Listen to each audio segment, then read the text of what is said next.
Bienvenidos al resumen promedio 15 minutos. Hermanos y hermanas, espero que se encuentren bien, Dios mediante. En esta oportunidad te presento el resumen de este libro, Sexualidad con propósito, de David Ormachea. Siempre aclarando que los resúmenes que los hago no son los resúmenes de todo el libro exactamente, sino son párrafos o páginas que he tomado en cuenta que más o menos me parecen a mí interesantes.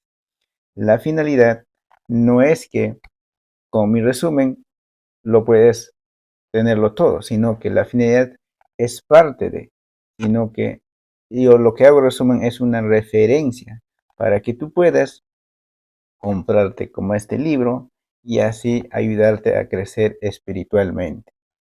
Y todos los libros son hechos para cristianos y escritos por cristianos, valga la redundancia.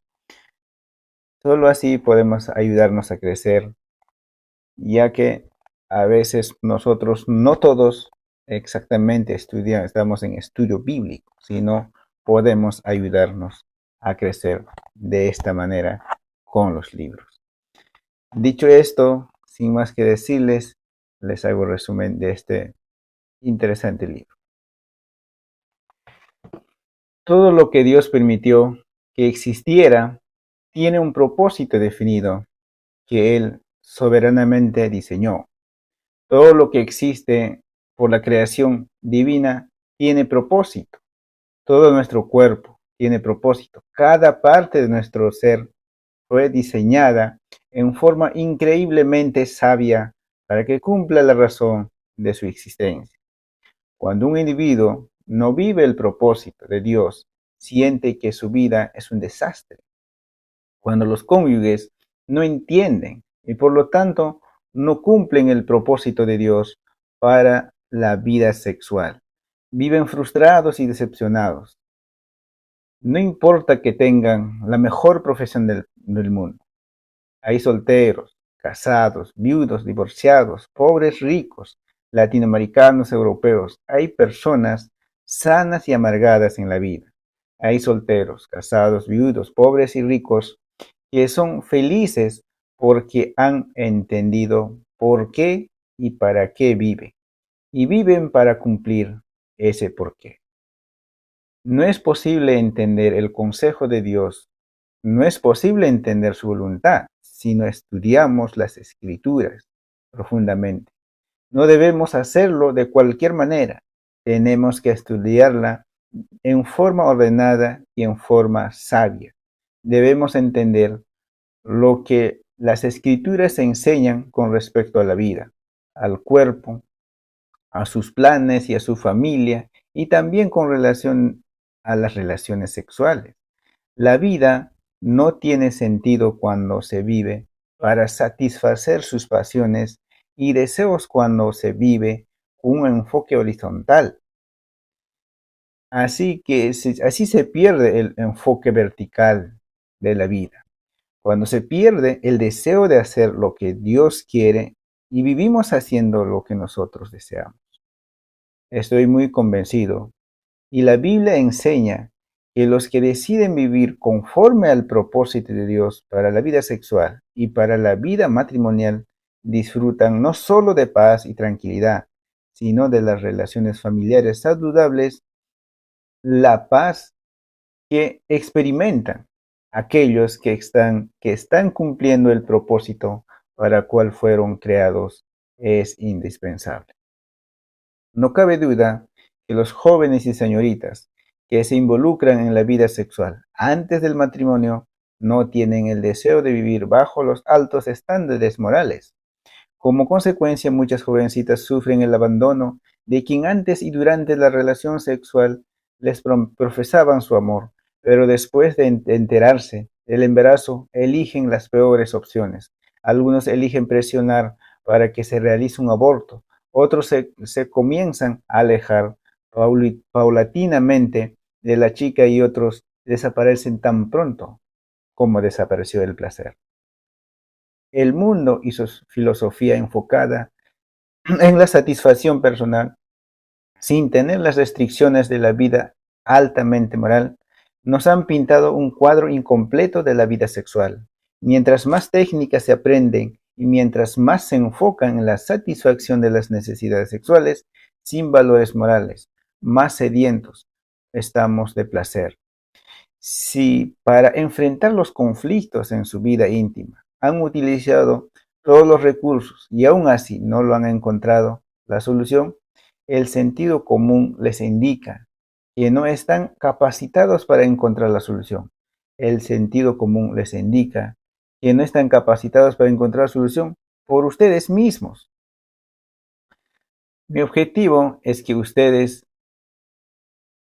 comprenda la intimidad de acuerdo al Creador y cada uno aprende a cumplir su parte en la satisfacción de su cónyuge. Anhelo que ambos descubran cómo tener equilibrio en su dar y recibir y aprender a ser obedientes a los principios divinos, pues así el resultado será una intimidad apropiada. Dios nos ama tanto que desea lo mejor para nosotros. Su mandato de vivir en pureza no tiene la intención de impedir nuestra satisfacción. Él nos manda que huyamos de los pecados sexuales que nos llevan a la impureza, pues sabe que nuestra vida conyugal estar marcada por la excelencia si amamos sus principios y vivimos en obediencia. Ese mismo anhelo de las personas no sean influenciadas por la mentalidad filosofía sexual torcida y desmedida, sin Dios ni principios morales. Promueve estilos, formas e ideas que sí son malas no solo para la salud física, sino también para la salud emocional y espiritual. La Biblia no solo hace llamados claros, sino que nos entrega mandamientos directos para que los cristianos luchemos con todas nuestras fuerzas para vivir una vida de pureza. El apóstol Pablo nos muestra en sus cartas el profundo amor de Dios, sus claras enseñanzas, y nos exhorta a vivir como Dios espera. Él deja claro que nosotros somos los que disfrutaremos de los beneficios de la pureza. Dios no tiene la intención de impedir que disfrutemos de la vida sexual. No podemos controlar a otra persona, pero sí debemos aprender a controlar nuestro propio cuerpo. Tenemos que aprender a vivir con tanto dominio que no permitamos a nuestros cuerpos y emociones nos dominen y alteren nuestras convicciones. Dios sabe que el pecado sexual tiene el poder de destruir no solo nuestra relación conyugal y nuestra vida emocional, sino también produce las severas consecuencias físicas. Nos advierte que hay diferentes consecuencias que sufre la persona como resultado de la carnalidad. Es evidente que Dios quiere resaltar una distinción entre este pecado y otro. La inmoralidad conduce a la ansiedad, al conflicto, a la culpa e incluso a la enfermedad física. Esto sin mencionar las heridas emocionales permanentes que sufren los familiares inocentes. Esta es la amarga cosecha que segamos cuando sembramos las semillas de la impureza. Todos hemos escuchado el dicho, sembramos un pensamiento, cosechamos una acción. Sembramos una acción y cosechamos un hábito. Y cosechamos un carácter, sembramos un carácter y cosechamos un destino. Algunas personas cometen el error de creer en la vida sexual. No es para el disfrute o placer. O en lo mejor de los casos, piensan que se debe limitar a una cierta postura, algunos actos de ternura. Para ellos el sexo no es nada profundo, ni bien pensado, ni organizado, ni bien practicado. Pero la Biblia nos enseña que el sexo también fue creado para el placer dentro de la relación conyugal. Para apoyar mi declaración de que el sexo es creado por Dios, también para el placer. Debemos estudiar en la Biblia el libro de Cantar de los Cantares, donde con un lenguaje poético, este pequeño libro describe el placer sexual que experimenta en la vida conyugal. Cuando las relaciones sexuales funcionan adecuadamente bajo los términos bíblicos y supliendo las necesidades de ambos cónyuges, se establece el nexo tan firme que puede hacer que el matrimonio perdure. Es bíblico afirmar que el sexo fue creado para la propagación de la raza humana y para el placer en todo encuentro sexual con su cónyuge. Dios espera que los cónyuges tengan relaciones sexuales, pues conoce que su cumplimiento es de esta labor pone en peligro la relación conyugal y les deja más vulnerables a las tentaciones. La fornicación es una gran enemiga de la práctica correcta. Siempre que la Biblia se habla del sexo, se refiere a las parejas casadas. La palabra fornicación aparece más de 47 veces en la Biblia y muchos pasajes se refieren a los actos de inmoralidad en general y solo 2 veces se usa para describir un acto sexual involuntario entre dos personas no casadas con alguien del sexo opuesto, es decir, relaciones prematrimoniales. Hombres y mujeres tenemos la misma necesidad de intimidad, solamente que nuestro acercamiento a ella es diferente. Aunque no es mi intención estereotipar o generalizar, si deseo que tenga una idea general de lo que ocurre con diferentes géneros, los hombres tendemos a enfocarnos más en las acciones en la intimidad, mientras las mujeres tienden a enfocarse más en los sentimientos. Los hombres nos enfocamos en el contacto físico y por ello muchos hombres piensan que tener intimidad con su esposa es tener relaciones sexuales. La verdadera intimidad es mucho más que tener una vida sexual. Significa mucho más que el calor y sentimiento romántico. Significa invertir tiempo y esfuerzo para satisfacer las necesidades mutuas. Es compartir los secretos de nuestra vida, nuestras esperanzas, nuestros sueños y temores. Es compartir una relación física y emocional que es abierta, es libre, que se va desde las palabras apropiadas al toque adecuado y la relación del acto sexual.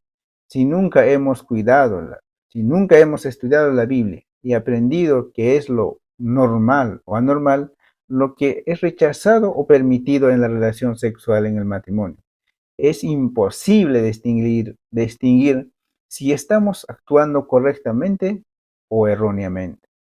La vida sexual no es algo que sigue con un manual en la mano, punto por punto, ni tampoco que se debe evitarse por largos periodos de tiempo. La vida sexual incluye a los seres humanos emociones, sentimientos que pueden variar, pero el mandato bíblico es que sepamos manejar tan sabiamente que no agravemos el conflicto innecesariamente. La Biblia nos enseña que a Dios les encanta tener una comunicación cercana con nosotros y por ello nos entregó el maravilloso medio de la oración. No obstante, existe un estorbo en nuestra comunicación con Dios, aunque practiquemos la oración cuando no vivimos con nuestro cónyuge con sabiduría, ni damos honor a nuestras esposas como más frágiles, como vasos más frágiles. Muchas gracias por escucharme. Espero que te haya gustado. Si no te has suscrito para escuchar más como estos, suscríbete y sin más que decirle, nos vemos en el retro resumen.